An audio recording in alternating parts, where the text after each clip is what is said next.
West Indies அணிக்கு எதிரான இரண்டாவது டெஸ்ட் போட்டியில் சாய் சுதர்சனுக்கு எதிரான கேட்சை வெஸ்ட் இண்டீஸ் அணி பிடித்து அசத்தியது.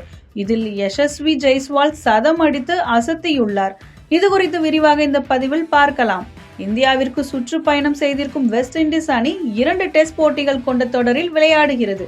இதில் முதல் டெஸ்ட் போட்டி அகமதாபாத்தில் உள்ள நரேந்திர மோடி ஸ்டேடியத்தில் நடைபெற்றது. இதில் இந்திய வீரர்கள் KL ராகுல், துருவ் ஜுரேல், ரவீந்திர ஜடேஜா என 3 வீரர்களும் சதம் அடித்து அசத்தினர். இதில் 448 ரன்கள் அடித்து டிக்ளேர் செய்த இந்திய அணி வெஸ்ட் இண்டீஸை 162 மற்றும் 146 ரன்களில் சுருட்டி அசத்தலான வெற்றியை பதிவு செய்தது.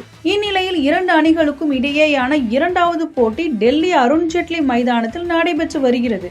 இதில் வெஸ்ட் இண்டீஸ் அணிக்கு எதிரான இரண்டாவது டெஸ்ட் போட்டியில் டாஸ் வென்ற இந்திய அணி பேட்டிங்கை தேர்வு செய்தது.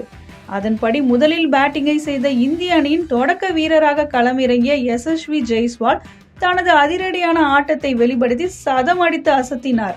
மறுமுனையில் சிறப்பாக விளையாடிய சாய் சுதர்சன் அரை சதம் அடித்த நிலையில் 58 ரன்கள் அடித்த போது அவருடைய கேட்சை வெஸ்ட் இண்டீஸ் அணி கோட்டை விட்டது. இதை பயன்படுத்தி கொண்ட சுதர்சன் 12 பவுண்டரிகளுடன் சதத்தை நோக்கி சென்று கொண்டிருந்தார். எப்படியும் முதல் சர்வதேச சதத்தை பதிவு செய்து விடுவார் என நினைத்த போது 87 ரன்னில் ஆட்டம் இழந்து கிடைத்த வாய்ப்பை தவறவிட்டார் சுதர்சன். தொடர்ந்து முதலில் பேட்டிங் செய்து வரும் இந்தியா முதல் நாள் ஆட்ட நேர முடிவில் 90 ஓவரில் 2 விக்கெட் இழந்து 318 ரன்கள் குவித்துள்ளது.